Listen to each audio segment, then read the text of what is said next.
Bound by Ravens, a standalone rivals to lovers fae fantasy romance. Written by Jesikah Sundin. Narrated by Stewart and Kirsty Geddes.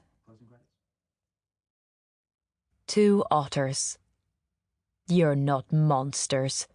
Don't let Irish mythology tell you any differently, you adorable whiskered darlings. Chapter 1.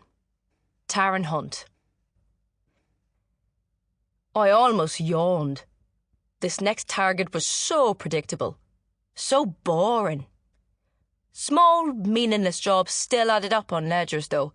Thank the wishless fallen stars, or I'd be owned by Blackbeak till my brittle bones turned to dust. Probably would be anyway. A scowl deepened between my brows. The middle-aged lady I'd been tracking since Crescent Street bent over a vendor's jewellery cart in a ridiculous poof of bustled blue skirts. She could hide an entire village of children under all that silken petticoats. It was the belt purse now facing the crowd and feebly hanging at her hip that had me on the verge of rolling my eyes, though. The mainlander tourists, who were drawn to Suren's glittering gambling halls, nightclubs and fashionable street markets, stupidly immersed themselves in the notion that everything on the City of Stars was a high-class luxury, including their safety. If only they knew. The vendor's eyes drifted to mine. He arched a single brow, then looked away. I resisted the urge to snort.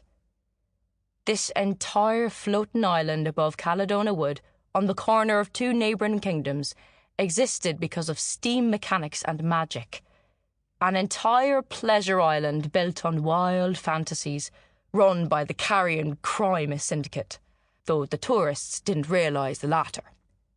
If the mainlander was pickpocketed, they saw it as part of the gambling gains of Suren and laughed it off.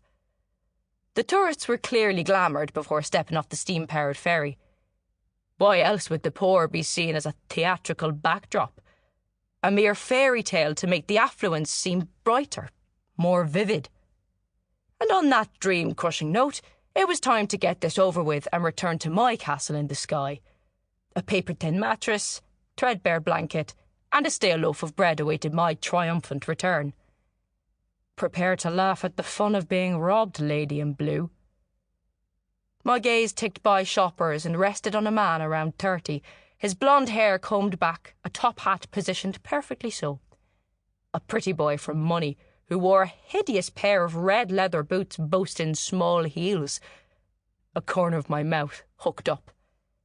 Perfect. Sample complete. Ready to continue?